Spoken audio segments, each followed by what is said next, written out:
Hello, my name is Marcus. I'm the compiler of a collection of therapy quotes entitled 1001 Windmills of the Mind, a collection of quotes taken from what's often called the psychodynamic or the psychoanalytic perspective, which long ago, as I understand it, was called philosophical medicine, because this perspective seeks to heal our inner life. It seeks to heal the inner child of the past. It seeks to heal memories, not thinking that we can change the past, but by being our own caring witness and perceiving and accepting the past more fully, we then change the effect the past has on us. We transmute or transfigure our memories, they say. So this Charles Berg describes it as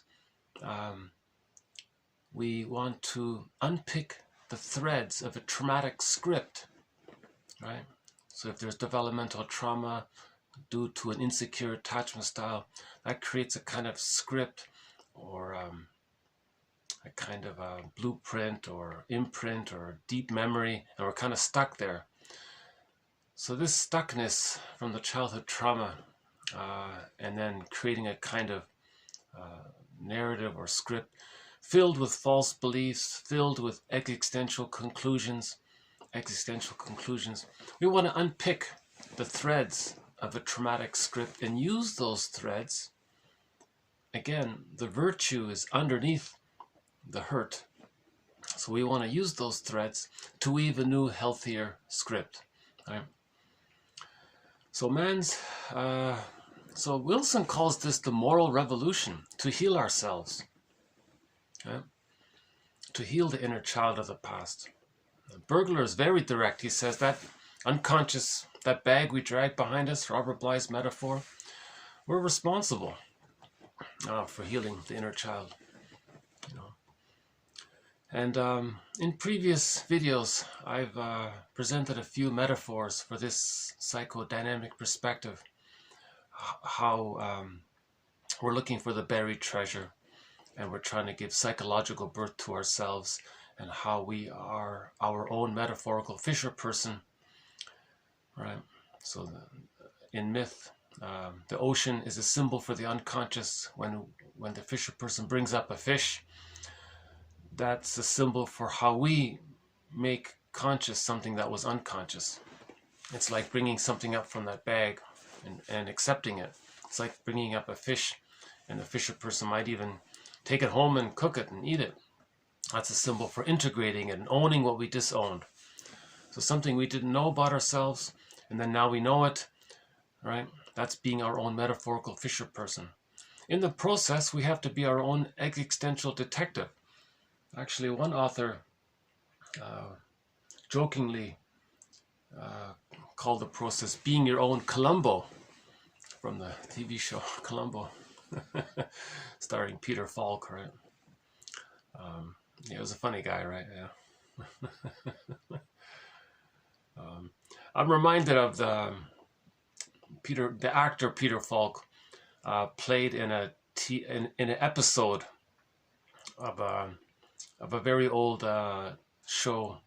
The episode was called Poker Fiend, and he played a dubious character in a metaphor. Never mind. So anyways, we want to be our own Columbo. We want to be our own existential detective, right? Now, to be our own detective, we need to identify, recognize defense mechanisms, maneuvers of the mind, mental mechanisms. These are operations of the mind that the person or the that a person's psyche adopts, or that our ego adopts when we're feeling too much mental pain, psychic pain, emotional pain, spiritual pain, existential pain, too much anxiety. The mind does something to make us not aware of it. That's called a defense mechanism. Repression is a key one.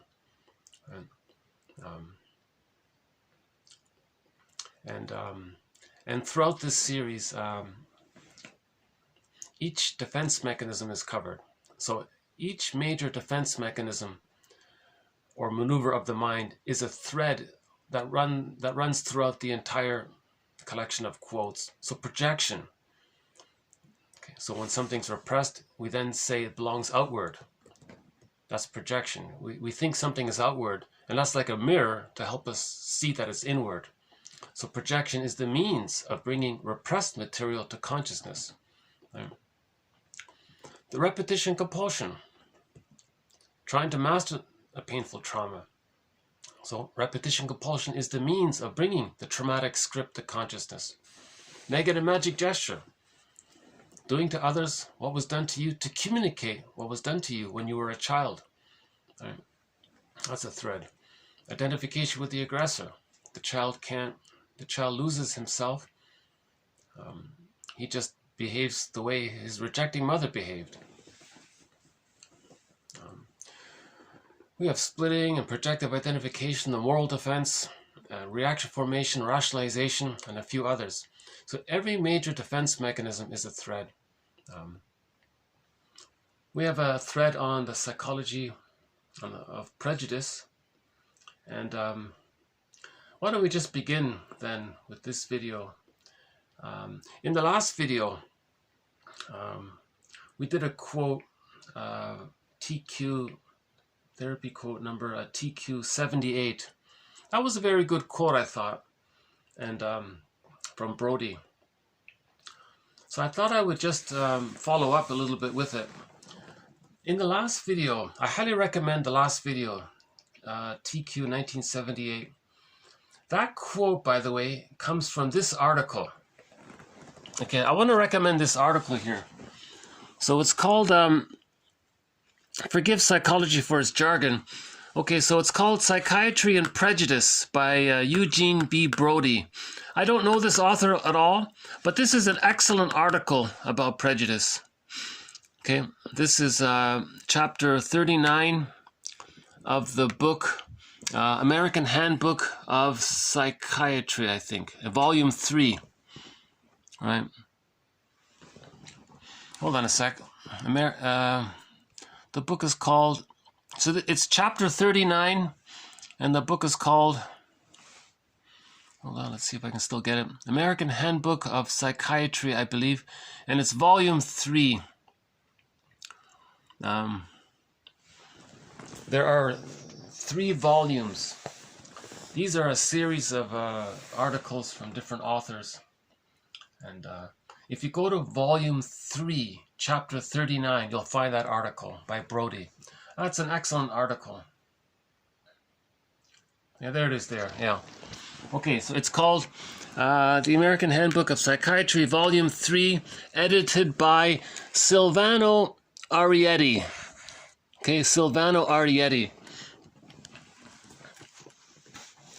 And in a video, a couple of videos ago, I showed the stamp of him.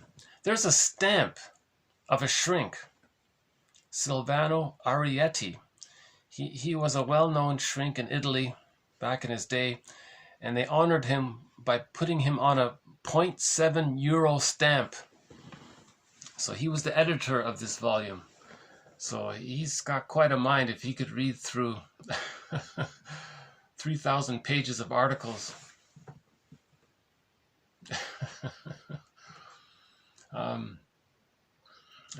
Of course he had some helpers and all that, but he was the lead editor. So that was, so I give him credit for including that article, number 1. So he accepted it. Okay, so there it is there. Okay, so in volume 3 of this book, he's got so part 5, it's part of part 5, right? Psychiatry in the community there. So there it is there, chapter 39. All right, let's see if I can enlarge it here. Okay, so hopefully you're seeing it. So Psychiatry and Prejudice, Eugene B. Brody. Okay, page 629. This is really a very good article. There aren't too many articles that offer a lot of information in easy, simple terms. Brody, whoever he is or she is, now he is Eugene, right? He wrote very clearly, page 629. Maybe I can just read the introduction to it.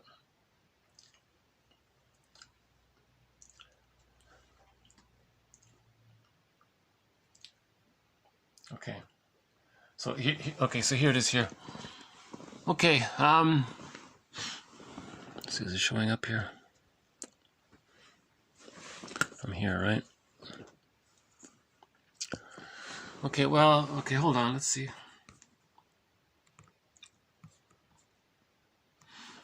Let me just read the intro to this article.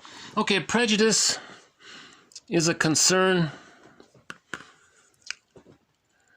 Okay, here we are. Okay, prejudice is a concern of thinking men and women the world over because with dogmatism, intolerance, and closed-mindedness, it stands as a major obstacle to collaboration for more satisfactory human living. The capacity to relate effectively to other human beings of differing appearance, background, frills, right, is basic to continued human evolution, right? Prejudice is a particular concern of soul doctors, doctors of the soul, and other students of human behavior because of its obvious relation to problems in personality structure, character structure, psychic structure, the internal working model, the internal theater, and then how they deal with anxiety. What do they do with all that anxiety? How they adapt in the world from that. And then, of course, the possibility of psychiatric, mental, severe disturbance there, right? It may reflect it now. Prejudice. Let's keep in mind here. Prejudice may only reflect an unthinking conformity with prevailing group values and practices, right? However, a hostile or deprecatory attitude cannot be modified by knowledge, right, or information that demonstrates its irrationality, and when the possessor of the attitude avoids facing the facts that may threaten his prejudice, right, it seems likely that prejudice serves some necessary psychological function for him. Okay, this is key here. Prejudice, he can only function if he hates. He doesn't know what to do with his life if he doesn't hate somebody. That's a key thing here. It's a psychological function for him, right? A tenaciously embraced antipathy or hate or hostility toward a group or toward a person because he's a member of some group, reflects a functional impairment in reality testing.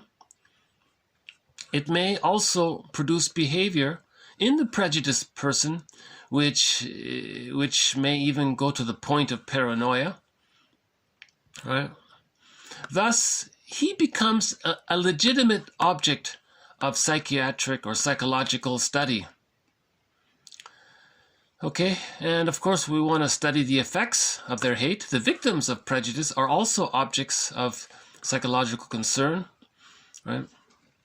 And that book by Rivera, I don't have it here at the moment, he talks about the psychological effects on people who receive and have to hold and contain the projections of those who need projection as part of their psychological structure. The narcissistic pattern, they're operating out of constant hate and hostility because they had to identify with the aggressor. The child becomes just like the refusing mother, because the more refusing the mother is, the more unavailable she is, the more misattuned she is, the more chaotic or frustrating or that means the less love, the child's not getting the love he needs. Therefore, the more unavailable she is, the more rejecting she is, the more the child needs her, clings to her. Ultimately, he may become just like her. That's called identification with the aggressor. That's his mind now. That's who he thinks he is. So his main emotions are hate, hostility towards the mother, towards everything and himself and others, constant. Greed, envy, grenvy, spite, vindictiveness. So hate becomes something that's part of his psychological structure, his personality. So that's what he means here. So this article, maybe I can just sort of skim it a bit here. Okay. This article talks about if there's an information deficit that can contribute to it, right? He covers a variety of ideas about it, not just psychological. Some practical things like what's reality, like unconscious conflict, and about lack of identity, and he gives some examples here.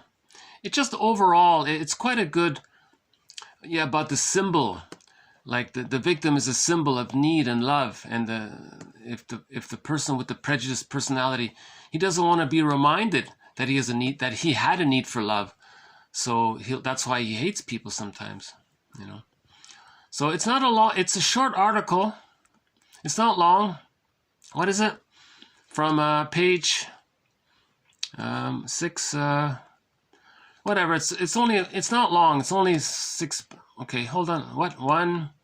Okay, 2, 3, 4, 5, 6, 7. Okay, 8, 9, 10, 11, 12. Okay, it's not even 12 pages. Okay, so it's less than 12 pages. Let's just say 11 pages. So it's a short article. And in the last video, can I refer you to the last video where we discussed some of it? So what I might do actually is just skim that quote from yesterday's video, just to have some continuity here. So it's just a few of the points made in this article, okay, is that Brody says, prejudice sometimes becomes an obsession, like OCD, like an addiction, like he can't control himself, a compulsion, right, that dominates his psychological life. So if you just mention the targeted person, right, the person who represents his unloved self, he that provokes an emotional storm, right? So we talked about that in the last video.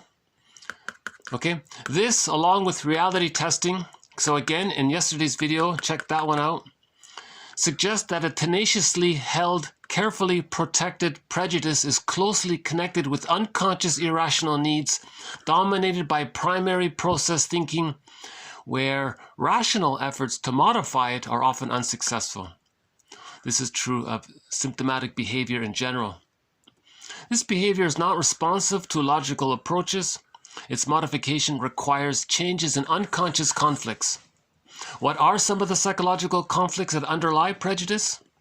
Well, members of a minority group become convenient scapegoats, safe people, right? They're safe, right? Because they're disadvantaged, or, right? Then if they're safe, then you load your bad feelings, right, onto them. You see it onto them. And then maybe you try to push them out of the company or the community or something. Right? So the scapegoat phenomena takes place. Another way of saying this scapegoat phenomena is that the outgroup or the majority is, right? The outgroup or the minority, is a readily available, safe other for the displacement or projection of unacceptable wishes or feelings of the majority. So if the majority, collectively, they don't want to face that they were shamed by their mother, then the majority of all these people will say that the others are no good. Okay? That's why it's the moral revolution for the majority to know themselves, for everyone to know themselves. Now, scapegoating, for the majority, they see it as a social function. that the scapegoat provides a social necessity for their prejudice because they can't face the hate. Right? Its existence becomes important for the reduction of the majority's anxiety and guilt and for the maintenance of their own narcissism, prejudice, right? Fake self-esteem. Again, in the last video, we talked about this.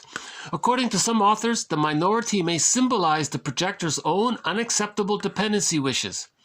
Okay, the newcomer looks kind of dependent, has needs. Well, when we were a baby, we had needs, but we felt a lot of pain around it. So to be reminded of it by seeing a newcomer have needs, then we hate them because we don't want to be reminded of how when we were a newcomer into this world as a baby, our mother rejected us. Right? So newcomers become a symbol of our own dependency needs, right? Needs for love. Right? Prejudice then serves as a defense mechanism against being reminded of how when we were a baby we had dependency wishes, needs for love, needs to be seen, needs to be accepted, needs for safe play, needs for the mother to emotionally regulate the child's feelings, etc. Identity conflict may have its roots in disturbed patterns of parental identification. Okay, so there's no role models. We talked about that. If the child has a positive role model, well, you should be okay. But often that's not the case. Okay, a very famous author, Gordon Allport, considered ambivalence towards parents. Okay, so this is when we don't accept that we partly love and partly hate our parents. We don't accept this idea. Okay, so we reject ambivalence. We tend to idealize the parents or completely devalue the parents. We're not seeing them as ordinary, flawed people stuck in their existential dilemma, doing the best they can, caught in their repetition compulsion. We're not seeing sort of the two sides of the parents. Right? So ambivalence towards the parents means seeing the two sides of the parents. We're rejecting the idea that every story has two sides. You know, every parent has loving traits and frustrating traits, right? And because of that, there's a tendency to dichotomize. You know, all acts thinking, all idealized think, goddess and demon thinking. So in the unconscious, there's exaggerated, you know, us and them mentality thinking, you know, we all good, they all, I'm okay, you're not okay, or I'm not okay, you're okay. This kind of highly overly simplistic, unrealistic. The mother's not a goddess or a demon. That's what they mean by splitting. The mother's an ordinary person, so we face the ambivalence for the reality. And because of the splitting, we reject one side and then externalize it onto others and then replay it and repeat it, thinking we can heal it. Okay, now these and others are devices to bolster a weak ego, unable to face its conflicts squarely and unflinchingly. Okay, so we are afraid of self-reflection. Okay, so we just blame others, keeps it simple, right? They are the earmarks of a personality in whom prejudice is functionally important, right? So prejudice is a defense mechanism, obviously, a symptom of trauma. The trauma of the child still needing to use splitting. Remember, this defense mechanism of splitting, if you do in the search engine here, type in splitting and follow the thread on splitting, that's worth the effort to study this topic on splitting. Just quickly, the baby temporarily rejects the idea of when the mother is frustrating and only accepts the idea, either real or out of imagination, that the mother's good. That's splitting. So good breast, bad breast. But from the baby's primary process of thinking, it's goddess and demon. It's wildly exaggerated. That's just temporary. By the age of 3, the two sides come together. The baby thinks, oh my God, I get it now. Mother's just, she's the same person who's frustrating and loving. Oh, okay. And he can handle that ambivalence. Yeah. That's a key concept, you know. This is a major thread, you know, healing the splits, how to be your own alchemist. Because when you heal the splits and create a concept of the mother as whole, in the Iron John story, that's a pillow. When we find the pillow, there's a key under the pillow. It unlocks the cage and we get the golden ball from the unconscious. You know. So that's another thread in this story about Iron John. So this quote here I spent a good amount of time on this one quote. I won't redo it here now. I just wanted to mention it. From that same article, I'll just add this sort of more common sense one, but I want to promote this article, so I'm going to include this one here. Maybe we take it for granted, but anyways, here it is. So let's begin with today's quote. So we'll begin with 1986, also from Brody. Okay, the characteristics of the prejudice-prone include cognitive rigidity, cynicism, tendency to projection. They're very sensitive to interpersonal status criteria. Who's got the status, who doesn't have the status, since they are important to the maintenance of their sense of inner security. Okay, there's dogmatism, the closed mind, etc. Perceptions of the world in general are strongly influenced by the perceiver's relation to authority figures. Okay. It has been demonstrated that open-mindedness, the flexibility and responsiveness to new evidence of one's belief systems, is partially related to one's ability to receive, evaluate, and act on relevant information received from the outside on its own intrinsic merits. Such open-minded individuals are more capable than others of discriminating between a message and its source, and are less influenced by other people's status.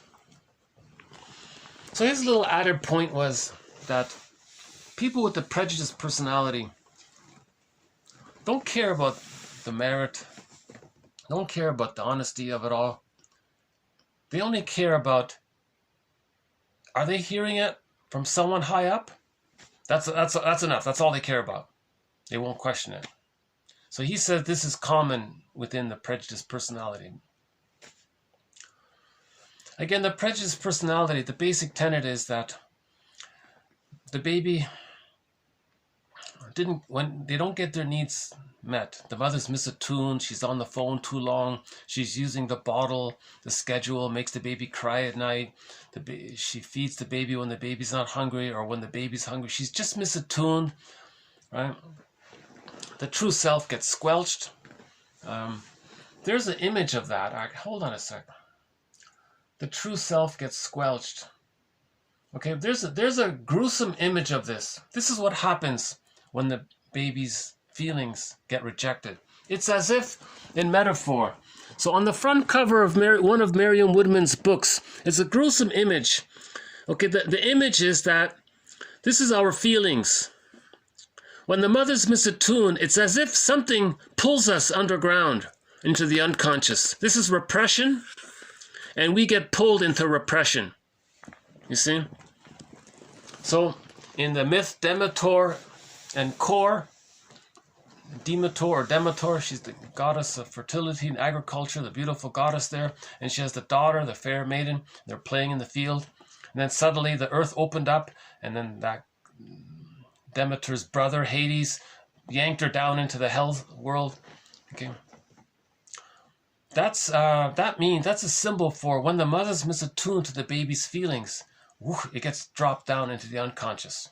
Right, so that's what that. A good book, by the way. Yeah. Okay, masculinity in women. Woodman says that some women are more patriarchal and aggressive and rude and crude than some men. That's what she talks about. Right? So the bridegroom, right? That's core there. But so this is Merriam Woodman, very good author. Okay. I highly recommend. She co-authored a book with Robert Bly. She's sort of a key figure in the women's movement, I think. And yeah, her famous book is called Addiction to Perfection. And we have a few quotes of hers. But that image there, right? So if that happens too often, if the child's true feeling self gets yanked down into the unconscious, like that image on the front cover of Miriam Woodman's book there, we just showed you, or the image of Hades pulling down Miss Core into the underworld and making her his queen down there, right? This kind of image in mythology. Remember, mythology are metaphors for the internal world. Metaphors describe emotionality. Metaphors describe psychology and emotionality through symbols and metaphors, right? There's nothing real in the external world. In any mythological story or in any mythological fairy tale, nothing's concretely real in the outer world. Nothing to do with that. These were storytellers long ago had an imagination to try to describe the psychology of trauma. Myths and fairy tales describe a traumatized psyche, inner world. Because the main motif in myths and fairy tales is, for example, splitting, right? Core, right? Later she became Persephone, right? It's the same woman, Core and Persephone. Core was yanked down into the underworld with Hades. And then there was this process. She had to come up. We had to find her. And then a very important motif. At the end of that story, she spends half of the time in the upper world with Demeter, and half of the time in the other world. And she goes back and forth. That's a symbol for the connection to ourselves, getting in touch with our feelings, accepting the feeling, bringing it up to consciousness. Okay, so this up and down image in the metaphor, that's within. You see, there's no follow. So if we have a feeling and suddenly it's yanked down, they drew a picture like that book cover, or the story with Hades abducting Core. Her name was Core, K-O-R-E. Interesting that they called her Core. So our core is kind of lost. Our emotional core is plucked down into the unconscious. And we have to visit it, bring it up, accept it. Now we can't always hold on to it. We can't hold all of our emotions all the time. Some of it's down. So we're in this constant communication between our inner world, our inner life, and our conscious life. So we want to make the unconscious conscious. We need a relationship. See, sometimes in a myth or fairy tale, there's a friendship between the conscious protagonist and the frightening character. You know, maybe like Baba Yaga, and the guy has to, Valamon has to have a relationship with her and talk to her.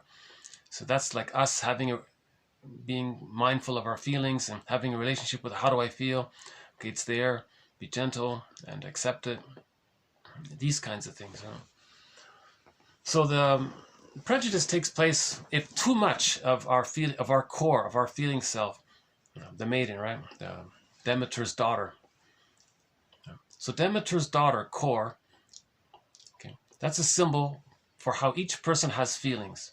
If that gets squelched into the underworld, meaning repression, if that takes place too much, then what does the person have left if they lose their feelings?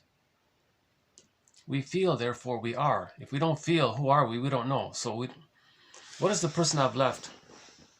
Every baby has primary narcissism or infantile megalomania, the grandiose part self, up until the age of 18 months. So if the true self, okay, gets plucked down into the unconscious, all the person has left is the grandiose part self, thinking everything is about them. Again, the baby in the womb, he's like a little god. Everything is there to serve him. Up until the age of 18 months, he sort of thinks that way. That way of thinking still continues. He can only accept reality if he's loved to let it go. When the baby's loved, the primary narcissism dissipates automatically. It becomes existential hearsay. It's gone, basically, right? But if he's too traumatized, he's got to hold on to what's traumatizing him. That's the rejecting mother. And he becomes the rejecting mother and does to himself what his mother did to him. But that's too painful. So he does to others what his mother did to him to communicate what his mother did to him. That's a main feature of the narcissistic pattern. Right? So prejudice is that our core, our wounded inner child, our feeling self got squelched into the unconscious, right? Into that Hades scene or into that under the ground. That's repression. That image is a symbol for repression. When something's repressed, what happens is the person sees it outside. It's like that's just something the mind does, because there's this innate drive for healing. How does the person know what's repressed? He's got to get in touch with it somehow. He gets in touch with it through his projections. Projection is the means of bringing repressed material to consciousness. So he felt as a baby unseen, devalued, unloved, shamed, etc., and so on. He says others are no good, shamed, dangerous, unworthy, no, right? Now that attitude, he's talking about himself. Okay, his mind is his mother's mind, so he's repeating what his mother did to him. So he's saying negative things towards others. Okay, because he is the mother doing negative things to him, saying negative things to him or rejecting him, and he's stuck there, and he's frozen there, and he's Sisyphus, and he does it all the time, and he's stuck like that. That's the narcissistic pattern. So prejudice naturally comes with the narcissistic pattern. The bully pattern can do it. Iago pattern can do it. Symbiotic character, numerous, the BPD, the closet narcissist, numerous patterns can have prejudice, but it's very common in the narcissistic pattern. So the prejudice is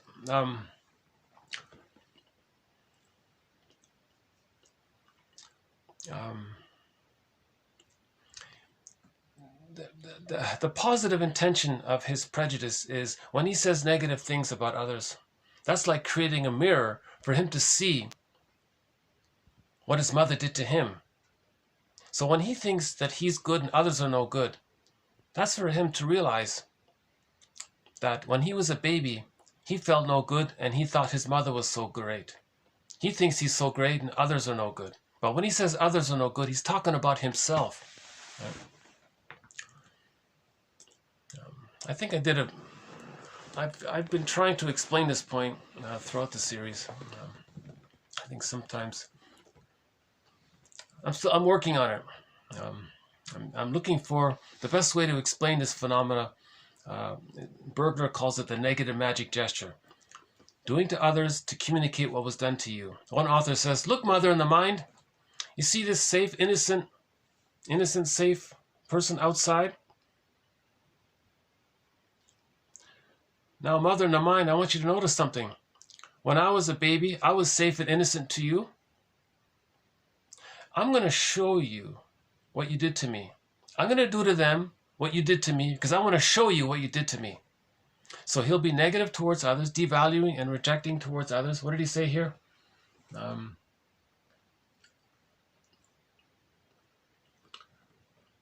He's, what was it? Hold on a sec. Where is it? Oh, it's somewhere in here. Okay, he was very hostile or something.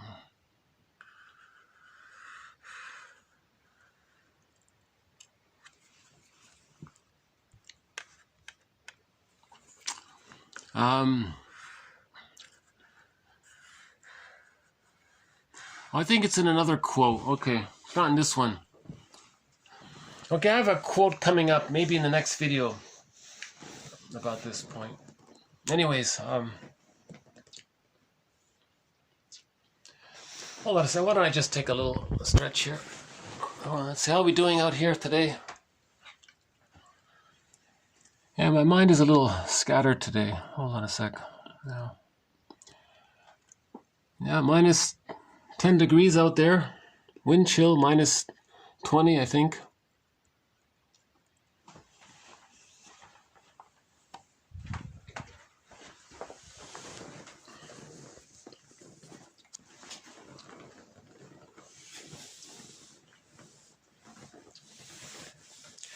Think about it. The baby has a need. The mother's misattuned. his feelings and his needs get pulled down, right?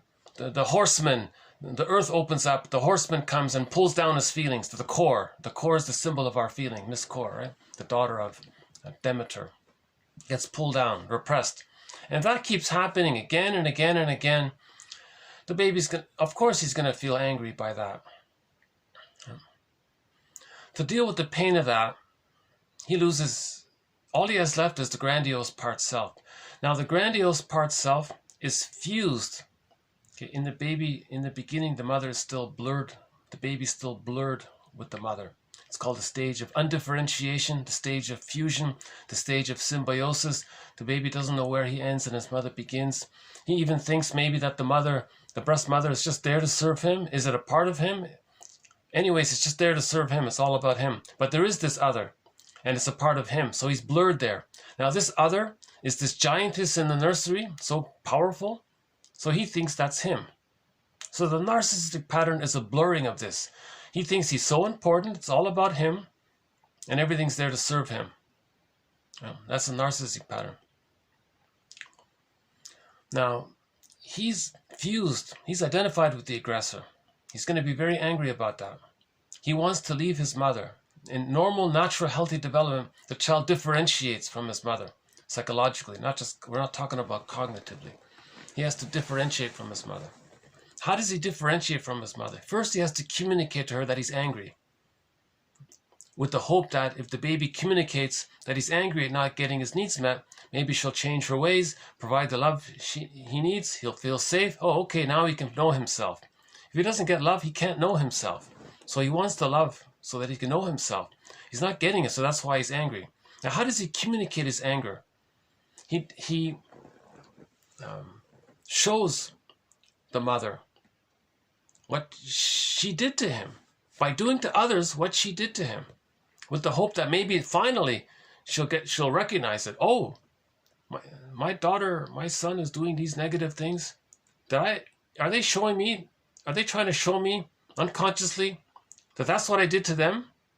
That's the idea. That's the theory. That's Burglar's theory, negative magic gesture. Now, it's a secondary delusion, because when the person behaves in a prejudicial way, negative towards others, the mother in the mind is not going to, the memory of the mother in the mind, so it's like a little ghost or a phantom, it's not going to fly out of his mind, travel to where the mother is, get her to realize everything. She picks up the phone and apologizes, and then things can get better. That's not going to happen. Nor are they going to travel back in a time machine, back to the nursery, morph back to that time, decades when he was a baby and she's a young mother, and breastfeed properly, be attuned, redo the birth. Maybe there was birth trauma, redo that so that there's no birth trauma. Maybe there was prenatal distress syndrome, redo that so there was no prenatal distress syndrome, no perinatal trauma, no shock traumas. They can't go back in time and redo it so it didn't, as if it didn't happen, right? But the person, his positive intention of all this is to sort of say that he wish he could the mother, so ultimately he's creating this mirror for him to see himself, how he was treated by his mother. So when he's negative towards others, he now knows how his mother treated him. Then he goes, oh my God, did the mother really treat me like that? He thought she was the world's greatest such and such. Right? Now he's got to face the ambivalence. Okay, that's the point here. People with the prejudiced personality have a problem with ambivalence. Everything's either all X or all Y, nothing in between. Either or thinking, black and white thinking, all or nothing thinking, us and them thinking. This kind of extreme, it's splitting. It's right. Now let's talk about splitting for a sec. If the mother is refusing and frustrating, the baby perceives the mother as a devouring monster. That's the theory. How does the baby, okay, why? The baby is blurred with the mother. So if the baby's angry, he thinks the mother's angry because that mother is him. So he concludes that the mother's angry. Now the baby's enraged. So we translate that the mother's enraged to the baby. We translate that the baby thinks that the mother's enraged. Now the baby wants to take in milk and her soothing and her loving vibes. The baby wants to incorporate and take in her emotional regulation, her skills, her presence, her essence. The baby wants to take in and consume all this. So again, if that's not being met, we conclude that the baby thinks that this otherness, this angry otherness, wants to take him in. So the book is called "So the Witch Won't Eat Me." And Hansel and Gretel, the image is the witch wants to devour and eat the children. That's the image. In yesterday's video, we talked about this, the devouring witch one.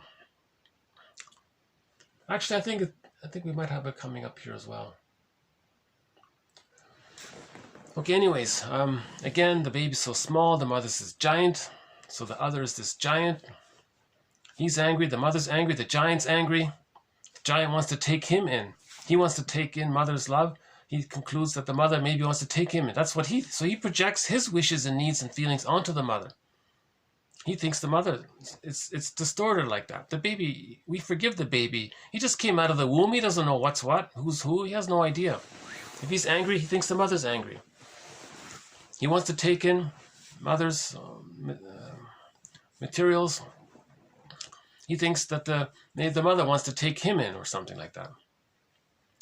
Now, how does the baby feed safely, take in physical milk, whatever he can get from the mother, even if it's just milk, if he thinks that the mother is a devouring monster? How does he feed? He's terrified. He should be terrified of her. He can't run away, but he's got to feed for his survival. Okay? He does an ingenious thing. It's called splitting. He hallucinates that the mother's a goddess. And while he's feeding, while he's emotionally relating to the rejecting mother, he thinks in his mind that she's this goddess. Then he tricks himself. Now he feeds. That's called good breast, bad breast. And he rejects the truth that he's bonded to the rejecting side and fantasizes that he's bonded to the good side. That's called splitting. Now, in the myth or fairy tale, the characters based on this, the goddess and the demon, okay, they're apart, they're separate. There's like a conflict there. How do we bring it together? It's difficult to bring it together. They're trying to come to, that's why that's inner conflict, those two, right? The goddess and the demon are arguing. They're trying to come together. But the baby, in the beginning, keeps it apart. He can't accept the ambivalence. If that's still going on past the age of 3, that leads to prejudice. Because the one side he can't accept, when something he doesn't accept, it's repressed. When something's repressed, it's seen outward to keep the splitting. He doesn't say it belongs to him. He says it only belongs to the other. So these accusations and all these strong negative things they're saying, they don't want to admit that comes from the splitting, that's a part of them.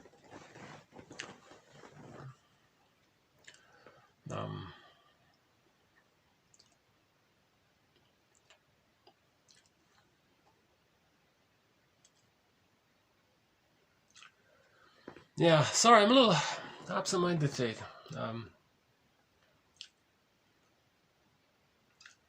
Got a few tech issues, so I was sort of delayed today. Anyways, let me see if I can get back on track here.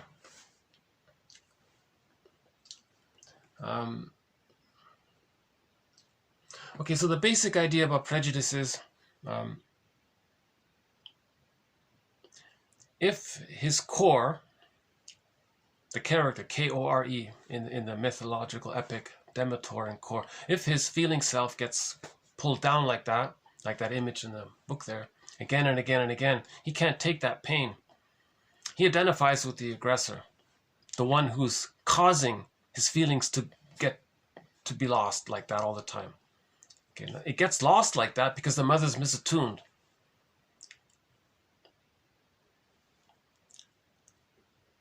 The baby makes an existential conclusion that he's not worthy of love, not good for love, not wanted, and all of these things. How does he get any kind of serotonin if he's under so much stress? That's too much stress. he can only hallucinate that he's connected to a goddess for so long. He's going to identify with the aggressor. Because the aggressor was in the one-up position over the baby. The aggressor, the mother, got some comfort and safety by the baby's presence. So she got some stress relief in her life by the baby's presence. So she got some serotonin. But the mother was negative towards him.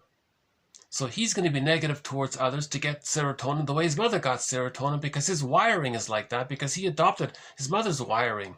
The theory is with trauma, the baby's ego gets submerged, there's a vacuum, the mother's ego fills in, and the baby adopts the mother's ego for his ego. So his mind, he thinks the way his mother thinks. Yeah.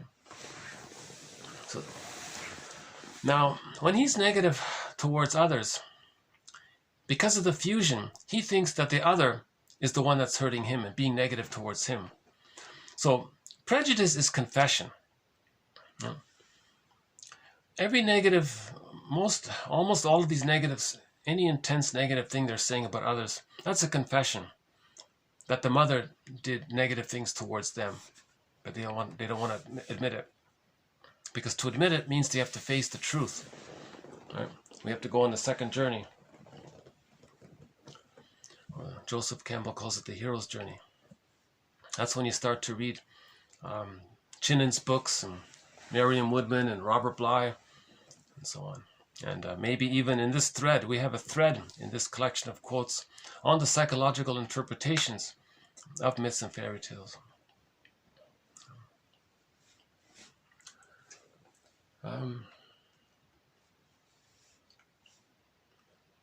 Right? So and it's like Sisyphus. He'll continue to be prejudiced again and again and again, because when he's prejudiced outwardly like that, it allows him to maintain the repression. Okay, so projection is an aid to preserve the repression, because the person can't accept the memories. The memories and the feelings around it, that's called persecutory anxiety, abandonment depression. It's massive anxiety, symbolized as the Furies in the story of Orestes, or it's symbolized by that painting, The Scream, in Edward Munch or something.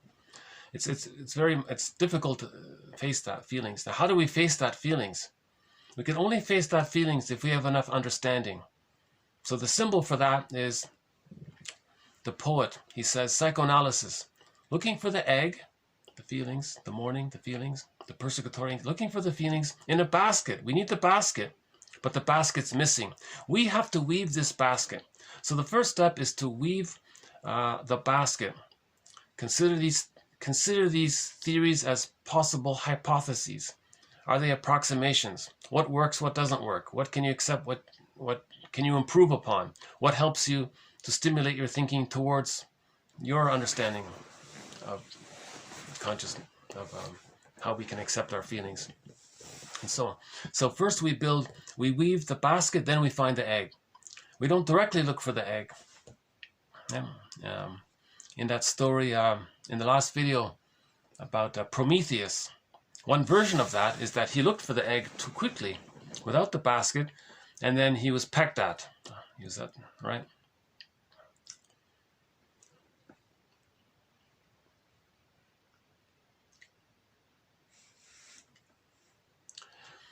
Yeah, I'm debating whether or not I should redo this or start again tomorrow or just push through.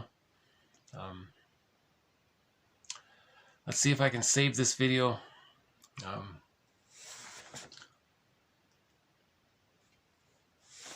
on a sec. What are we doing?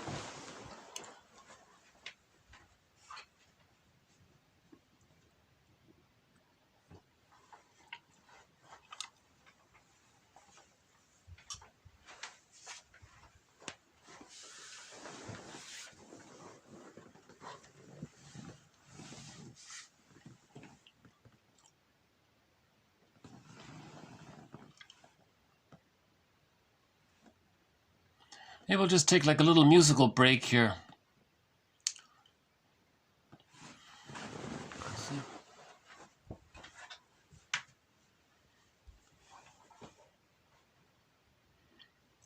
I want to see if I can save this video. If I can.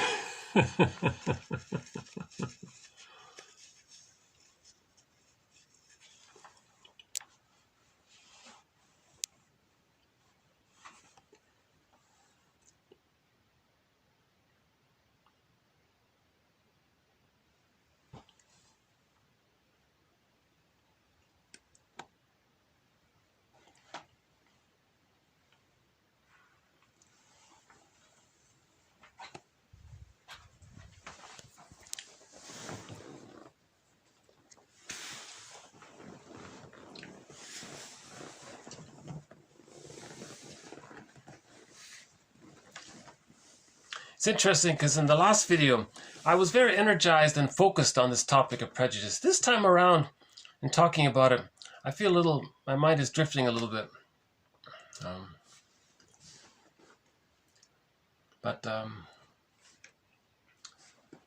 Let's just move on to the next quote here. I feel like I'm missing something with this topic on prejudice. But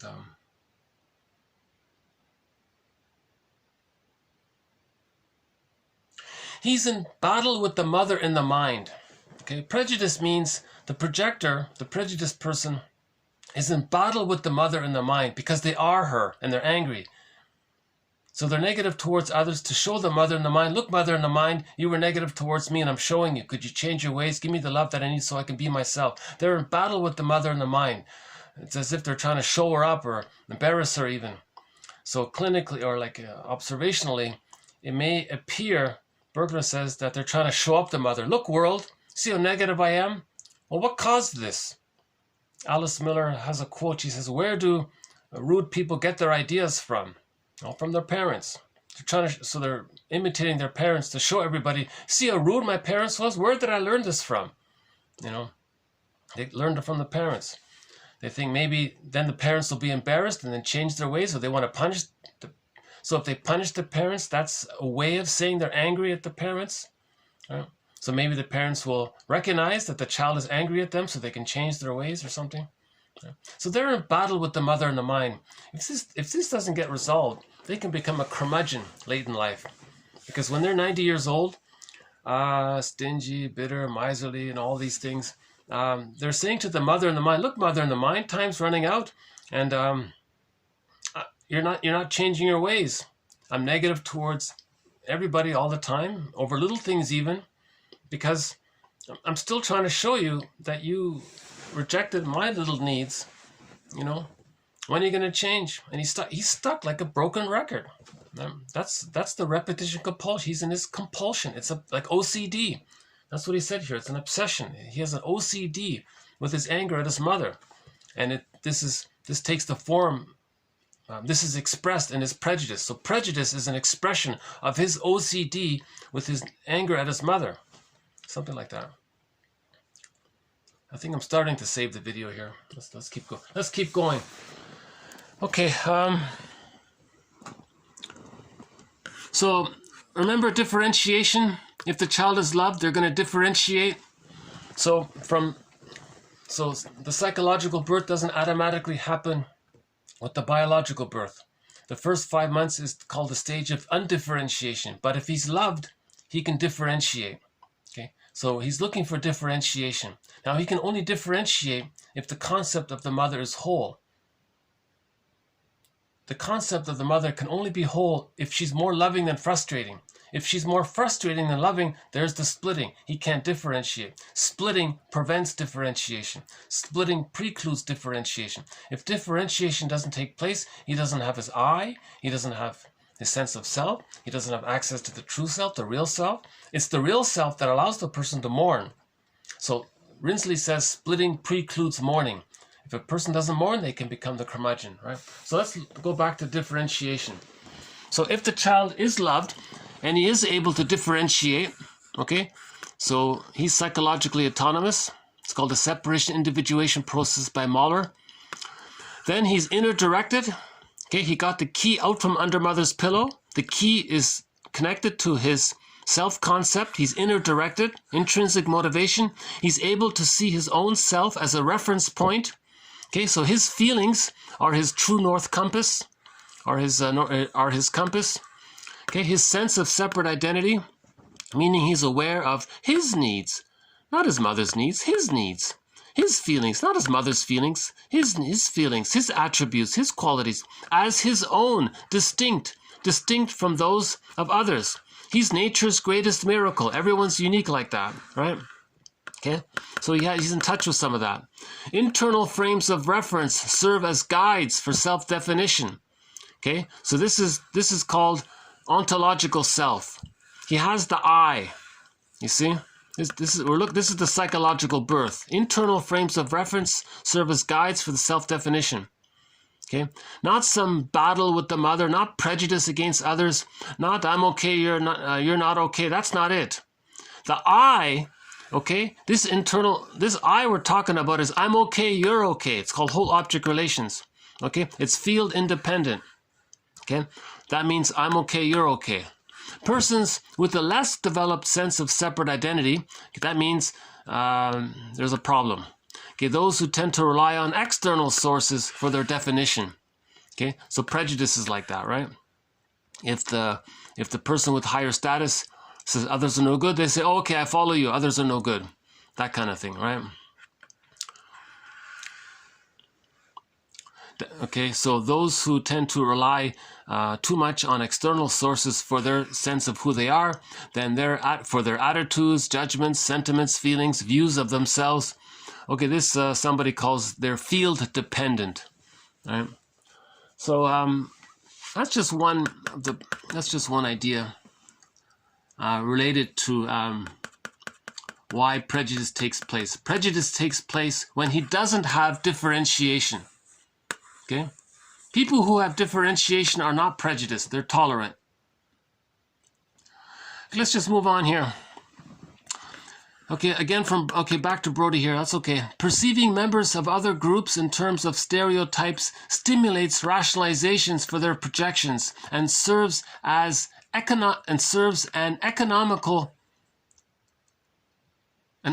function by maintaining simplicity and avoiding ambiguity of perception.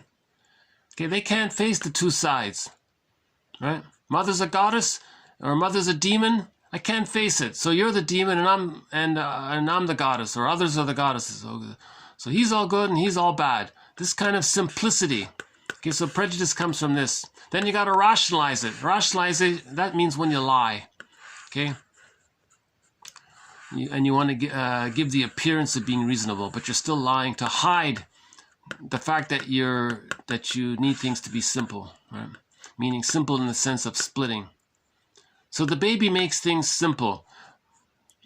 The baby thinks good breast, bad breast. That keeps things simple, and he denies the bad breast. That's what he means by simplicity. The self-fulfilling prophecy. Okay, this is projective identification, the self-fulfilling prophecy. The discriminator has a fixed projection on another and tends to behave toward him in a way which actually elicits signs of the projector's own unwanted aspects of himself, which he has projected. Now, the other person, the victim, he's going to respond in some way. This elicited behavior, okay, confirmatory of the original projection, tends to reinforce his projection, hence original repression and disconnection from that aspect of his own identity or self, okay, meaning his lost virtue under the vice. Projection is a vice, hate is a vice, okay. Hate, okay, underneath the hate is the love, the virtue, but it's with Hades, right? It's repressed, okay. The hidden treasure under the self-deception, okay.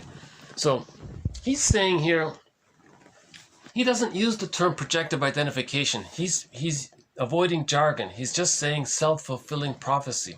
So a person with the prejudiced personality, meaning splitting, repression, and so on, negative magic gesture, in battle with the mother in the mind, trying to show her up, trying to communicate how he was treated by doing to others what was done to him, to communicate what was done to him, and he's stuck like this. When he says others are no good, he's then going to relate to them and hallucinate that they are no good. Okay? Now, if he has this concept in his mind that they're no good, He's going to try to push their buttons, do little annoying things to trigger them. And then he can say, aha, you see, they did something rude and negative or rejecting. Okay. Now they feel that confirms their prejudice. Now, when they confirm their prejudice, they have the benefit of maintaining the repression. Okay. You see how it works? They're looking for every opportunity they can find to maintain the repression.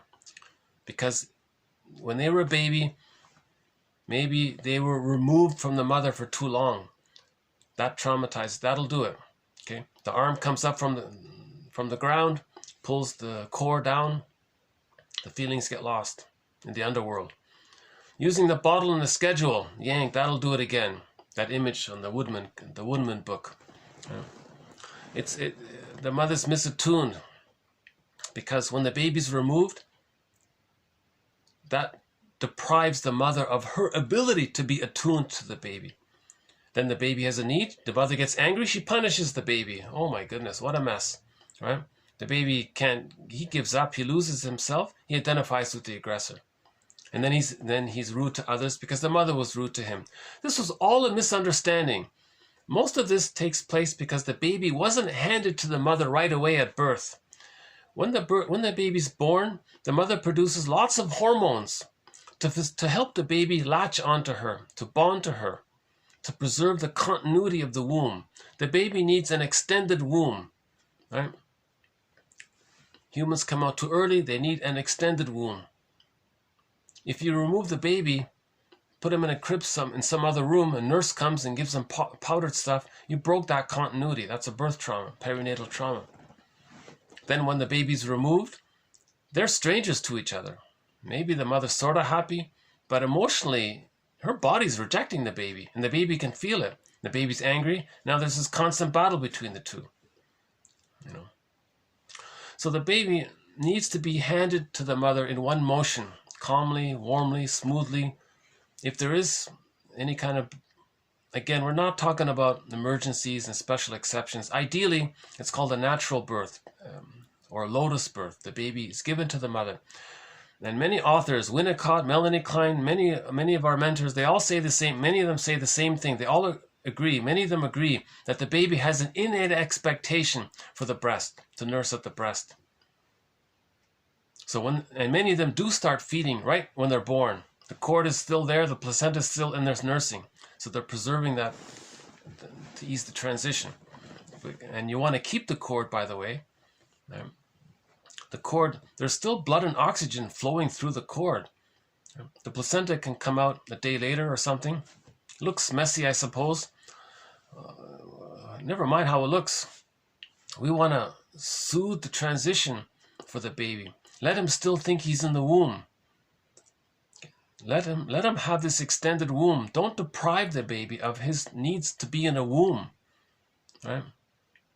The extended womb is called the stage of social symbiosis. Now the mother's attuned. Just like the baby's needs were automatically met, unconditionally met in the womb, likewise in the extended womb, the first 5 months, the mother meets the baby's needs unconditionally, automatically, as the baby needs. The flow and the continuity, the back and forth continues. It's the rhythm and the attunement is there. If that's missing, okay, the arm comes up from the ground and pulls the Miss Core down into the underworld, right? Or the Hades guy pulls the core down. So that's the symbol for the feelings getting lost. Okay? And then in later life, we have to find our feelings and have a connection to it. That's why in myths and fairy tales, the character spends half of the time in one world and half of the time in the other world. Sometimes the seasons, we say the seasons of the winter and the summer, different seasons, back and forth, or the sun and the moon. That's a symbol for the continuity of the connection to our feeling self. We want to have a connection to ourselves. So we're looking for that connection. If we reject that connection, see, we're trying to have that connection through our prejudice. When a person with a prejudiced personality says these negative things to others, they're actually trying to have a connection to their lost true self. Right? When they say, oh, Mr. X or Mrs. B or whatever is such and such, and so negative, that's the pain. they're trying to notice that that's how they feel within. Okay. Now, they feel that way because they're hurt. Now they're hurt. Why? Because they had a feeling. The feeling came from a need. The baby had a need. It didn't get met. The need was for love. Now, if the baby got the love, then he'd have love. So he didn't get the love. That's why he feels bad, and therefore he says others are bad. It traces back to how he should feel love, how he should have the love. It's missing. So prejudice is an attempt for the person to get to know himself. Prejudice is confession. Projection is it's trying for him to get to know himself. The moral revolution is to know thyself. So we know thyself, the conscious self and the unconscious self. And we have the connection back and forth. That's Demeter. Persephone spends half of the year there, half of the year up, half of the year down. This is inner, outer, and so on. Actually, we have a story about this. I'll play you a story in a minute. So here's the quote about Demeter and Kore. Okay, so the myth of Demeter and Kore. Okay, so she's the goddess of agriculture and fertility. Right? That's the daughter there, beautiful maiden. Right. Okay, she has the brother Hades, right? So that's the split. Demeter represents one side, our consciousness, and Hades represents the unconscious. So the brother and the sister, they're separate in different worlds. That means the split. Now, every person has feelings. That's the core. So this story, this myth of Demeter and Kore, they provide metaphors for internal dynamics. All myths and fairy tales, they are metaphors for internal dynamics. They're true on the inside. All myths, all fairy tales, all myths are metaphors for internal dynamics. Okay? When the powers of both worlds, inner and outer, join together. Okay? So that's, right? That's a connection to ourselves, a connection to our feelings. Then, this mysterious voice is present. We feel some sweetness here. Uncanny voices sing. Old grudges mend. Hard people soften. And silent people begin to speak. Perhaps myth is the mother tongue of the human heart. I like the sentence here. Perhaps mythology is the mother language, is the mother tongue for Homo sapiens, for the human heart.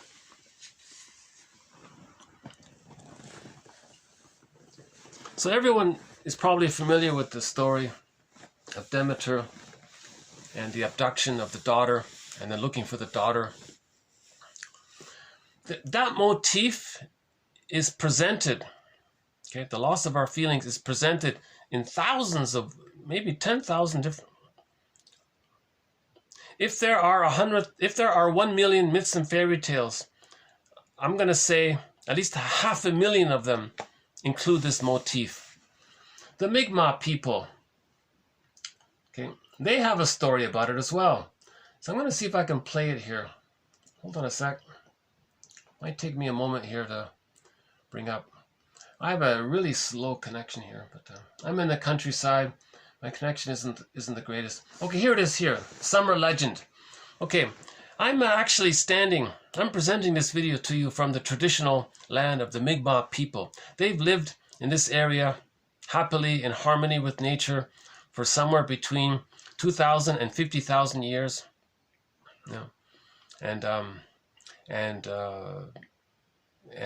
their storytellers came up with a story called Summer Legend. And somebody adapted it and put it to film. So this is a beautiful little story called Summer Legend. The protagonist is Gloosap. Okay. So Gloosap is he's the equivalent of Demeter.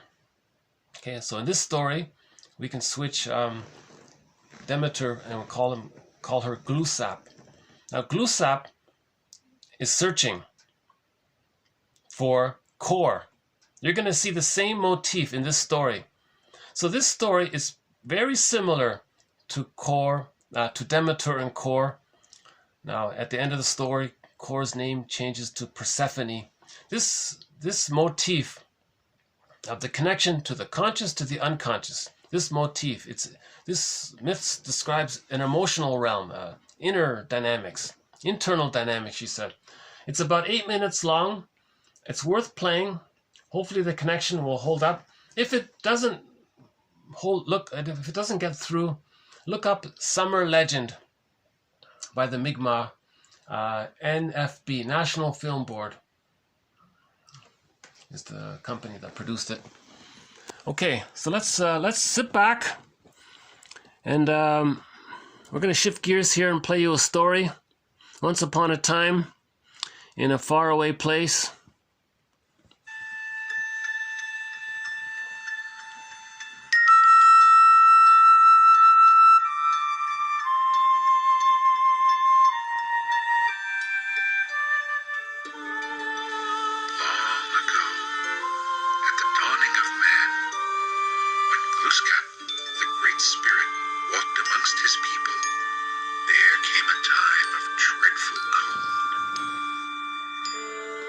Streams and rivers turned to ice. Snow covered the land, and man could no longer hunt and fish for his food. Let's start again. Hold on. Let's see the lighting. Let me see if I can improve the lighting here. Hold on a sec. Is that better? Okay, once upon a time.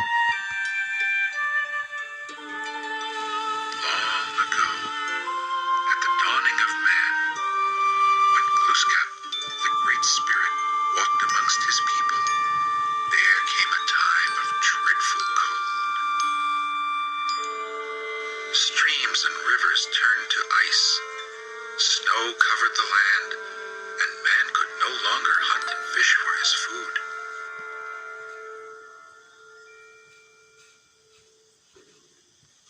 Fires flickered and died.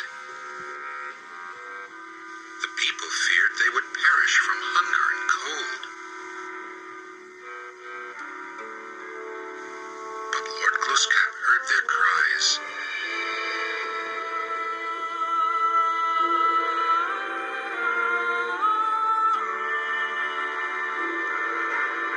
He strode through the forest, seeking the cause of their misfortune. And, at the edge of the trees, on a wide white plain, he came face to face with the terrible giant, Winter. As they stood together, each could feel the strength of the other. The giant lit a pipe and smoked in silence for a time. Then he offered it to his visitor. Glooskap smoked and listened as Winter began to speak. Soon the listener fell into a charmed sleep. The giant talked on. His voice was the voice of frost, and with its magic spell, he hoped to keep Glooskap a prisoner forever.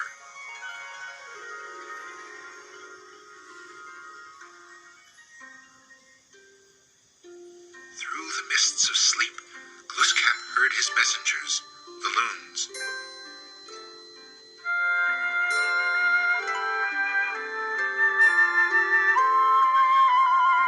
They told him that in a land far to the south lived a beautiful princess who could bring hope to his people.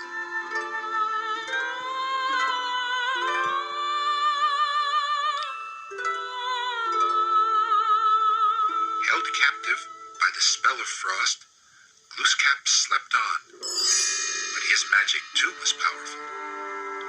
After many months, he broke free from the cold enchantment and fled toward the great seawater.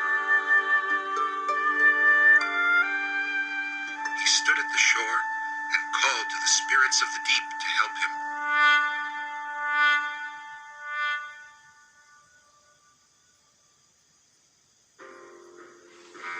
Soon, a great whale appeared.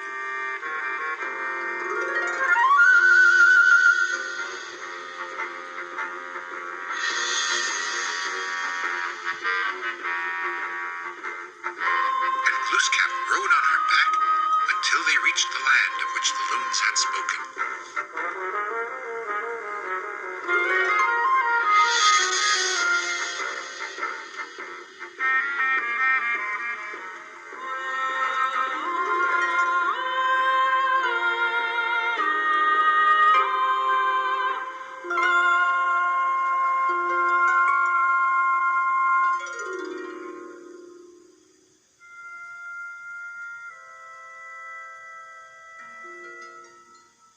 Here the grass was soft and green. Little streams ran beneath trees clouded with blossom. Flowers turned their faces to the sky, and bright birds and butterflies filled the air.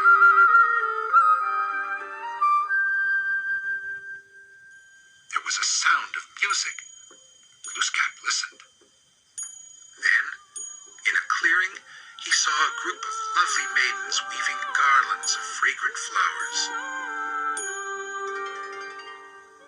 In their midst stood a girl of such perfect beauty that Glooskap knew his search had ended. This was the princess he was seeking. She was Summer, the fairest summer of all. Just then, the loons flew over the clearing, and the maidens turned to watch the strange birds.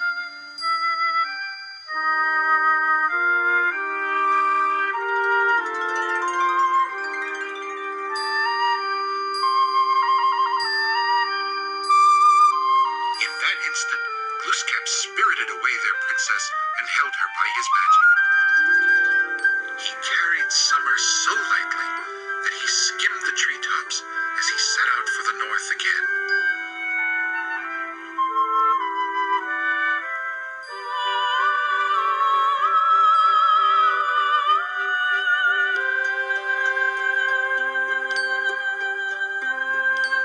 Yet the way was long, and a moon passed before he stood once more in the snows of winter and faced the giant. Now, with Summer by his side, Glooskap had the stronger magic. He talked, and sweat beaded the giant's brow and ran down his face. Still he talked, and winter slowly began to melt away.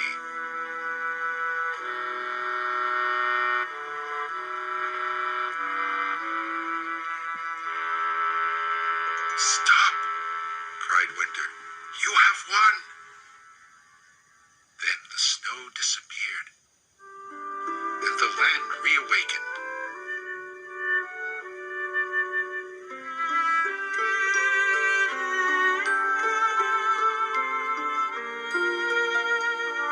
Glooskap said to the princess, "Your coming brings joy to my people. They welcome you and beg you to stay. When 6 moons have passed, you may return for a season to your home in the south. Then winter may visit us like a brother, as once he did."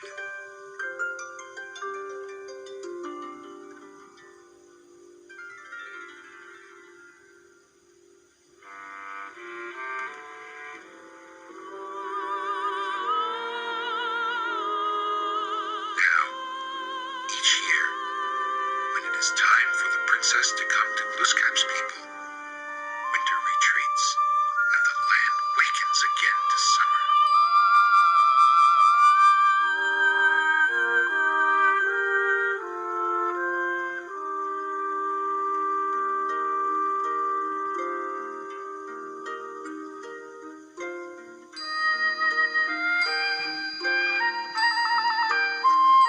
Okay, so there it is there. Micmac Legend. Nice music, Keith Tedman. Nice music, nice art. This is one of the nicest things on the internet I've found. So this is a powerful, ancient psychological pattern that we all have, that we all need to face, each person has to face individually. How do we get in touch with our lost feelings and have an ongoing relationship with ourselves? Yeah. Now, I have a an opinion about, remember when Glooskap was riding the whale? The whale is black and white, the two sides. So he's facing the two sides.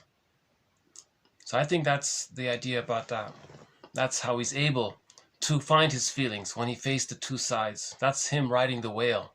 The whale, the black and white, the two to get one. He's holding the two. See? He's holding the two. He sees two sides of the story. Yeah. And then he finds his feelings. Now notice that when he carries the feelings back, he's gentle. So that means when we get in touch with our feelings within, we stay with it and we're gentle to ourselves to allow the feelings an expression within. Yeah. So half the time, so this back and forth, the summer and the winter, the summer, using the seasons for this. This is in thousands of stories. Right? We project this inner flow back and forth within to the outer world, right, of the seasons, spring and summer and winter, and back and forth, like the sun coming up, the sun setting, whatever we can see like that outwardly. We may tell a story about it to talk about this inward dynamic. So the inward dynamic we're looking for is to be reunited with ourselves, to have a connection to ourselves. So the princess in this story, right, so she's core. Right? So Glooskap is Demeter, and the princess is core, the beautiful princess. She's core. Right? And when she returns, she's Persephone. Right?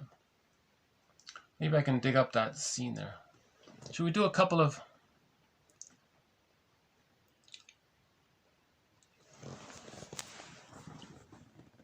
Maybe I can just... Okay, so there... Great Spirit walked amongst his people. There came a... Okay, so there's Glooskap. Strode through the forest. So he's our protagonist. The cause of their misfortune. What's going on? Something's missing. Okay? What's the cause of the misfortune? So the land is barren. So we feel barren. We feel something's missing. We feel the land is barren, right? So that's personal. Internally, we feel barren. Right? So we're going to go on a search. Okay? So Glooskap is us going on the search. Okay? As well. Remember, there's lots of condensation and overlap, right? Because we can't feel barren all the time. At the edge of the trees, on a wide white plain, he came face to face with the terrible giant Winter. Okay, so the giant in this story, that would be the character, the underworld character, the personification of what's guarding the repression, what's in the repression, the energy of could be Poseidon, any Baba Yaga, any inner character, any mythological powerful beings in this other world is the personification of all of that energy. That's all it is, right? So he has a relationship with, remember they're smoking the pipe together, but he's got to persist. So then he found the loons, remember? So the loons, so he's a connection to himself. The loons are animated, our body's animated, it's our own body, so we still have sense to ourselves. The loons were there. That means connection to ourselves, right? So there are the loons there, right? So that's... They told him that in a land far to the south lived a beautiful princess. So he says, keep on going. The loons say, keep on going, right? In a land far to the south, there's a beautiful princess. The south, that's the repression, that's the unconscious world, right?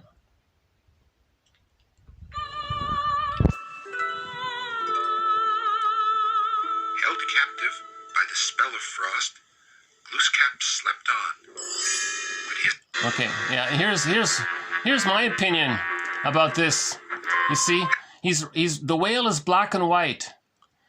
So he accepts two sides of the story, right? That in every situation, there's always two sides to the story, and he's riding it. He's okay with it. He can see both sides of his situation. He can see the other person's point of view. So in practical living, that's when you recognize that the other person is a person. They're not just a thing that you use or exploit, or they're there to serve you. That's the narcissistic pattern. That's the prejudice personality. They're superior. They're just there to serve. He doesn't have that. Okay, so he accepts that the other is a person in their own right. They have feelings. They feel just like us. Another person has concerns and wishes and needs, and they're human. We're the same. All Homo sapiens are the same, right? So this is normal when we have this understanding of I'm okay, you're okay. Right? So in all matters, he looks for the two sides of the coin. Every coin has two sides. Put it that way.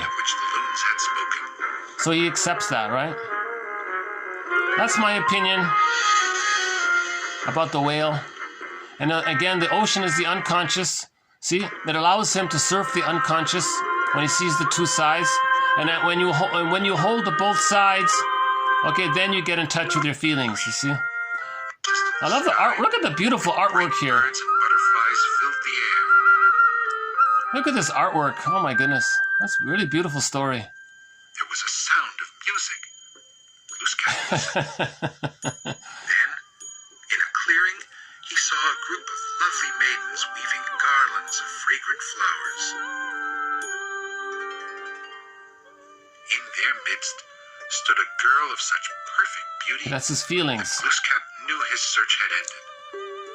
He found his feelings. He was seeking. She was summer, the fairest summer of all. Just then, the loons. See, that's the thread.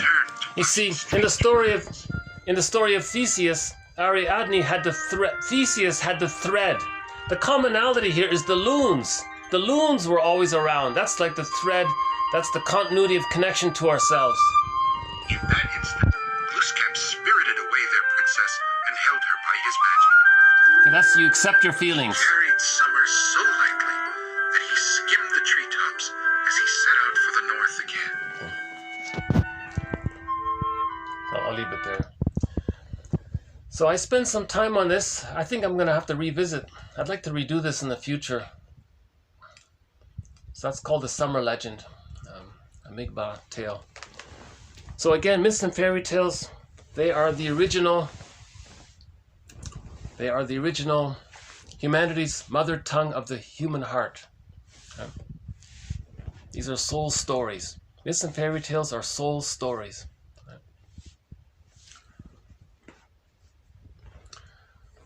Okay, so shifting gears here, let's go back to the collection of quotes, TQ 1990. Okay, the therapist will frequently point to an interaction which has occurred within the therapeutic hour and get the client's acknowledgement of what has transpired. Quote, for example, "You are placating me. What's going on?" This is used as a building block to similar interactions with other people in current life and in the past, and this is woven back to the initially delineated core dynamics. Okay, so this is another important message throughout this series of quotes. We recognize the repetition compulsion, how we're doing something dysfunctional over and over again, in the present, in the past, yesterday, today, so we recognize the traumatic script. When did it begin?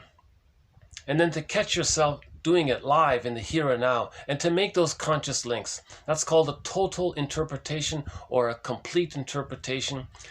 You're doing this and you learned it back then, and that's why in the present you're doing this. You're trying to make this kind of link.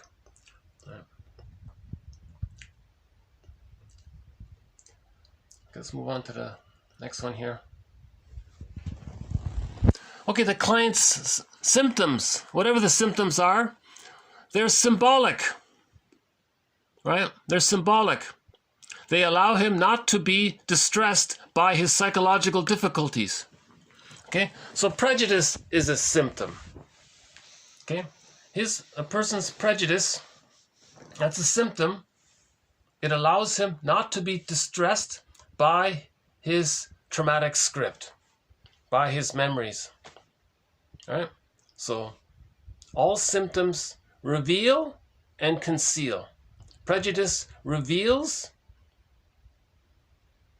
his traumatic script, his wishes, it got rejected, all of his rationalizations around it, the defense mechanisms around it, how he coped with it, and the pain around it. The prejudice reveals his inner conflicts, and it hides it. It squelches it. That's the idea.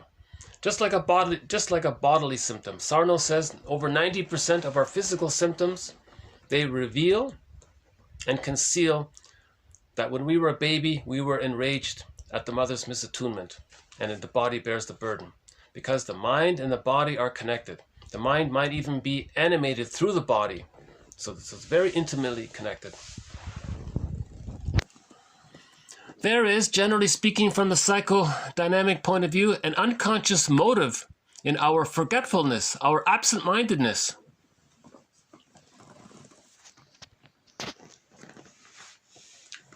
If a person's very absent-minded and forgetful, maybe he doesn't want to be doing the thing that he's supposed to be doing, so he forgets it, or maybe he can't find his keys, maybe he doesn't want to go there, or maybe he can't find his eyeglasses, maybe his eyes are sore and he needs a break and he doesn't. So there may be an unconscious motive for the things that were for things that are consciously happening. They may be driven by an unconscious motive. So we're going to look for this unconscious motive. Okay, client. Shifting gears here, meditation. I certainly can use this. Client and therapist meditate together during the session. So he's a very unique therapist here. I don't know how common this is, but he's saying here, what if the client and the therapist were to spend 5 minutes and just meditate together in the session? And then after the meditative session, the client's free associations seem particularly rich in content, with much of the sham and role-playing of ordinary life absent, and the client seems to have increased tolerance for his own ambivalence. He can accept the two sides. He can ride the whale. He can be like Glooskap and ride the whale. He can ride the whale, the black and white whale. He can accept the ambivalence. Right?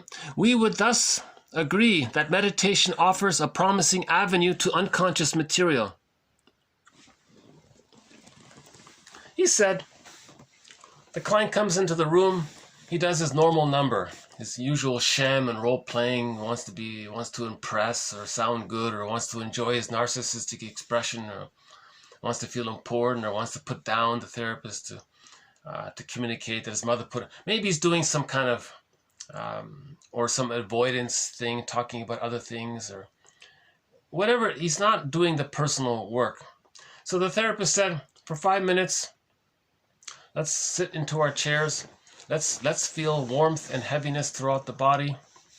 Let's feel warmth and heaviness in the limbs, in the abdomen, in the legs. And you settle into yourself, and to see what feelings can come up. And just stay and just allow the breath to breathe. Right? And maybe they would just stay silent for 5 minutes and calm down. After they've calmed down and he comes back, the person might be, I got a lot of, now I know what I want to say. I want to talk about this. I want to say this. And now it's more real. That's what he was saying. Okay, persons meditating over a period of time frequently report experiencing an increased sense of their own identity. They may find they identify their own opinions and feelings more clearly.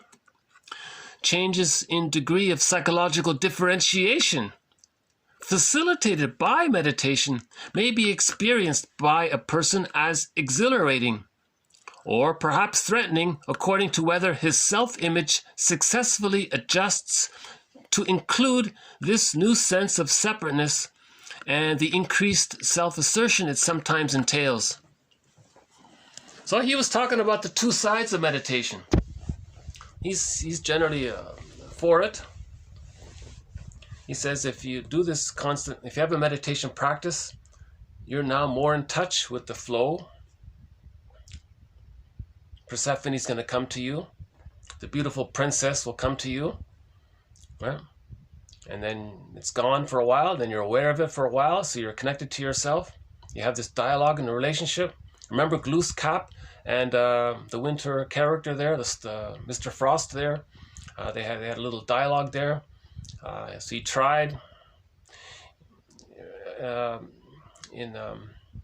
with Baba Yaga, Valaman had a dialogue there. So you want to have a kind of inner dialogue.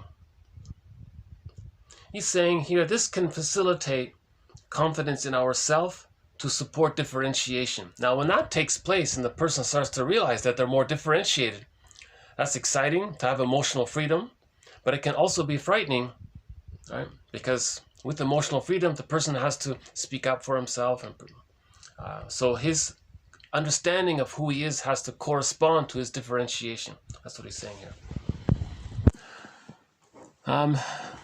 A little bit of a question mark for me, but an interesting quote nonetheless. Okay, Wallace, 1926, gave these stages of creative thinking the names by which they are generally known today. Number 1, preparation. Gather the data. Preparation. Read the books. Read the quotes. Then pause. Okay? So these quotes here, read them. Okay? Then pause. Let them incubate. Mysteriously, things are going to come together. It's going to consolidate. When they do, you're going to get an aha. That's called illumination. Eureka. Okay, then whatever idea you think you got, you better test it. So you verify it. Now the first, data collection and the testing, these are conscious activities. But the incubation and the aha, these are in the mysterious unconscious world. You see? So we live in two worlds. Again, a reference of how we live in two worlds. So that's the bottom line. We live in two worlds, the inner world and the outer world, right? So you want to understand something. So you do some reading. That's conscious. Then you sleep on it. That's incubation. Then you get some aha moments. Again, that's in this other world. And then you want to verify it. That's the summer and the winter. The summer, that's the data collection. The winter can be the incubation and the illumination, and then back to spring and summer, you see? Yeah, so the 4 parts. So we could do this in seasons. Why don't we try that? So we have, okay, so let's say we're testing something. Let's say we're not sure what it is. That's conscious. So why don't we say, well, maybe we can figure out 4 seasons out of this. Incubation, that could be the winter. Illumination, that could be the spring. Okay? And then maybe preparation is the fall. And verification might be the summer. I'll have to give it some more thought. Okay, one on religion. What can we explore in the idea that in some of its beliefs, religion is a form of collective delusion or illusion, and in some of its practices, a form of obsessive-compulsive neurosis, prejudice, right? Different from dysfunction because it is socially acceptable. Okay? So if prejudice were not socially acceptable, we would have a neurosis. A person with a prejudiced personality, we would say he's dysfunctional. But if everybody has it and it's normalized, so to speak, then how do we explore this? How do we differentiate? Just because everyone else is dysfunctional doesn't mean it's normal. Right? So there's this overlap he's talking about. Religion promotes prejudice because it promotes repression. If religion promotes repression, the more repression there is, okay, the more projection there is. Religion promotes splitting because in religion you have goddess and demon. And just keep it at that. All good, all bad, and that's it. Very simple. Religion promotes this simplistic babyhood way of thinking. Good breast, bad breast. Just keep it like that. Hallucinate that there's a good breast, the goddess in the sky. Okay? So religion promotes infantile defense mechanisms because infantile defense mechanisms, when unresolved, lead to the prejudiced personality. Religion promotes splitting, hence projection, hence the prejudiced personality. So why does religion promote the prejudiced personality? Because religion was invented as a tool of the plunder system.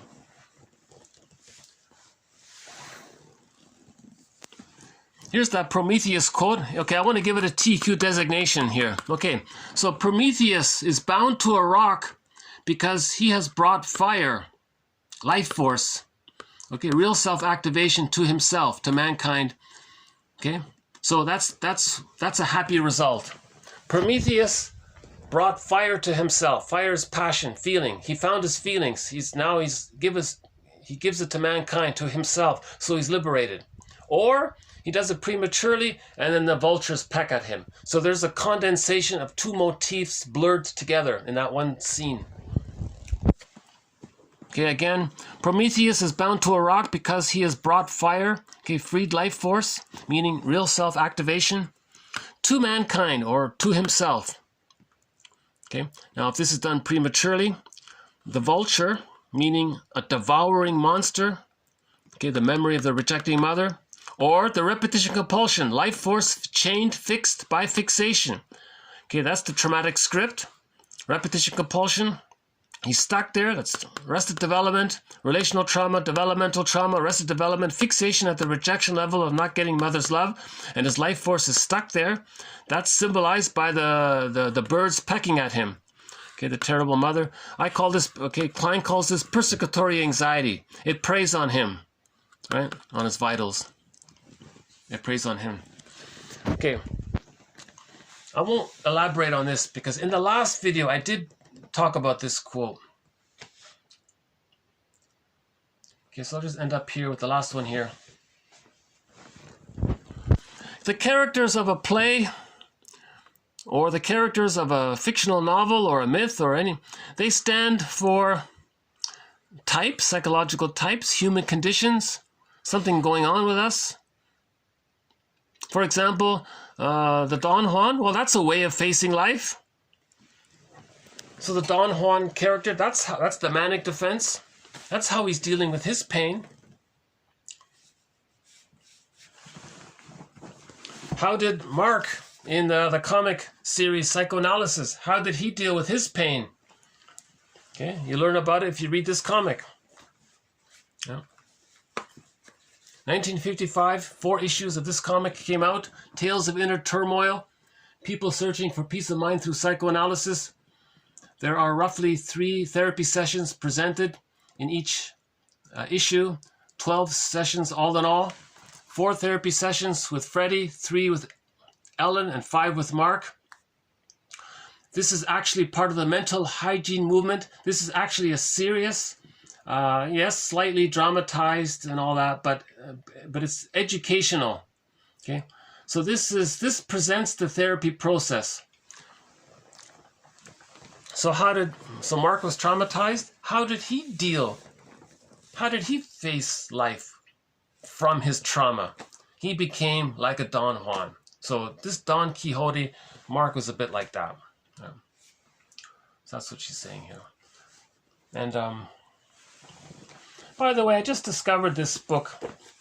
I mentioned that Chinen did a great thing. Stories for the Midlife Traveler. Chinen read through 7,000 fairy tales and identified 50 that discussed the midlife audit. He calls it the second journey.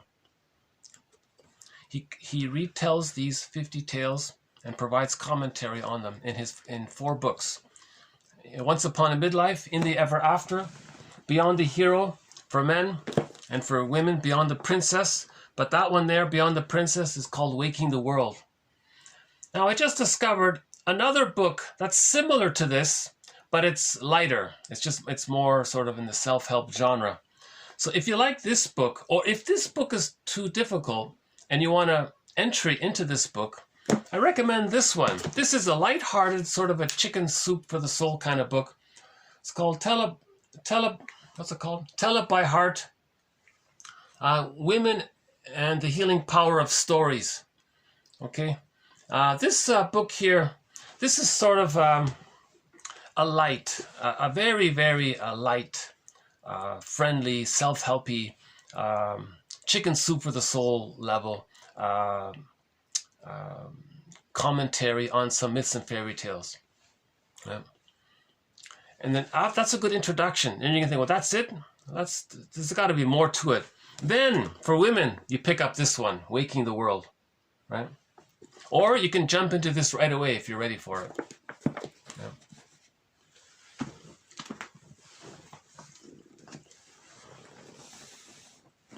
I must confess, I did have high hopes about doing this video today. And I had a lot of tech delays and difficulties. And I felt like I didn't do these quotes justice. There are some excellent quotes in here.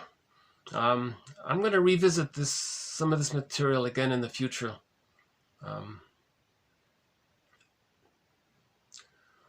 But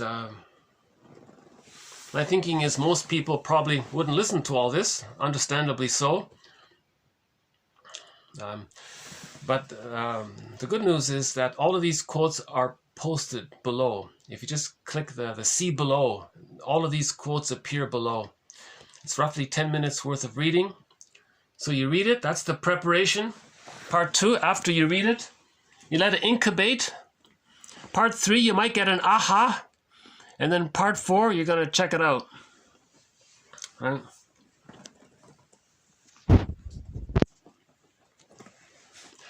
I just feel a little excited about this story about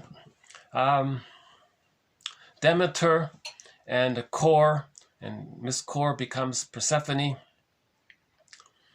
And the motif of the back and the forth, meaning the connection to ourselves, conscious, unconscious. What do we feel? Aha.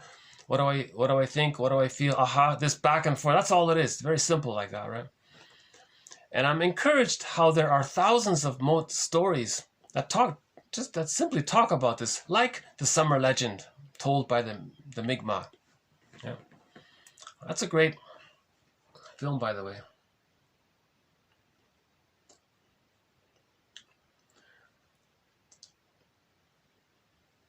Okay, so Demeter and Kor, the summer legend story, one of Prometheus, reference to Theseus. And, so I'm trying to build this thread on psychological interpretations of myths and fairy tales, because myths and fairy tales are humanity's mother tongue of the human heart. They are our mother tongue, our first language, humanity's first original core, mother, K-O-R-E, core, Miss Core in the story. Core, we lost the core, right? Our feelings. Our first mother tongue, our first core, humanity's core language is myths and fairy tales. Myths and fairy tales portray psychological patterns, psychological motifs. A huge motif is the splitting, right? Goddesses and demons. Another one is the connection to ourselves. That's the character spending 6 months of the year in one place and then 6 months of the year in the other place, and this back and forth. That's another motif, the connection to ourselves. Right? The motif of losing our feelings. That's when that Hades character, the earth opened up and then he pulled the Miss Core down into the underworld. Or the front cover of that Merriam Windman book. The hand came up and pulled, right? Terrifying image. That's a symbol of how we lost our feelings. See, so myths and fairy tales are describing psychological, emotional, spiritual, emotional dynamics, our inner world. The journey's inward, right? The real journey's inward, right? Yes, we have the outer journey of outer space, but the real journey's inward, you know.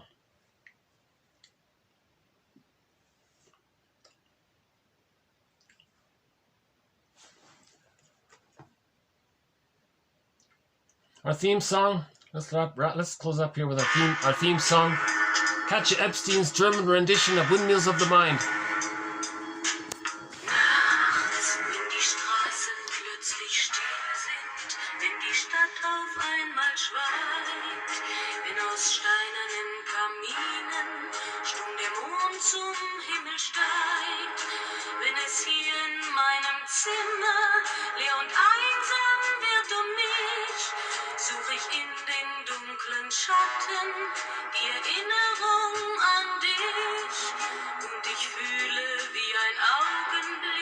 Zur Ewigkeit gerinnt, bin das Spinnrad meiner Träume links zerrissene Fäden spinnt und sich leis zu drehen beginnt, wie sich Mühlen drehen im Wind.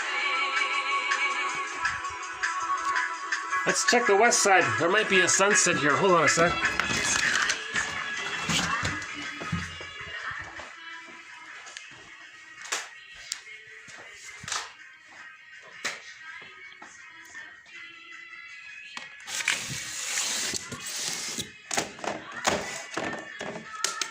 No.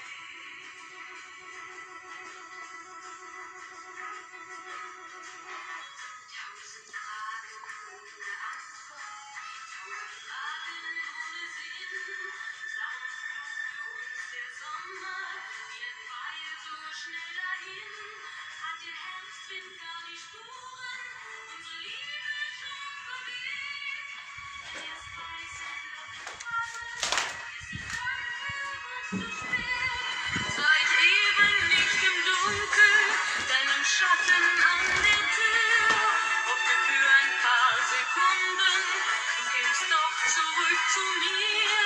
Doch warum sich selbst belügen? Längst ist meinem Herzen klar, dass der Pulsschlag dieser Hoffnung nur mein eigener Schatten war.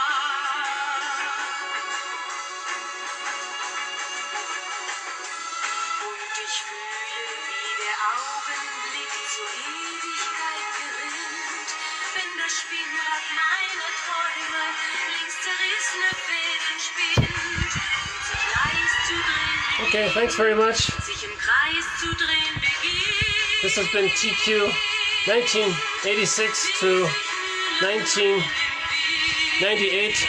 We'll add more quotes to our various threads. See you in the next video. Thanks very much. Bye for now.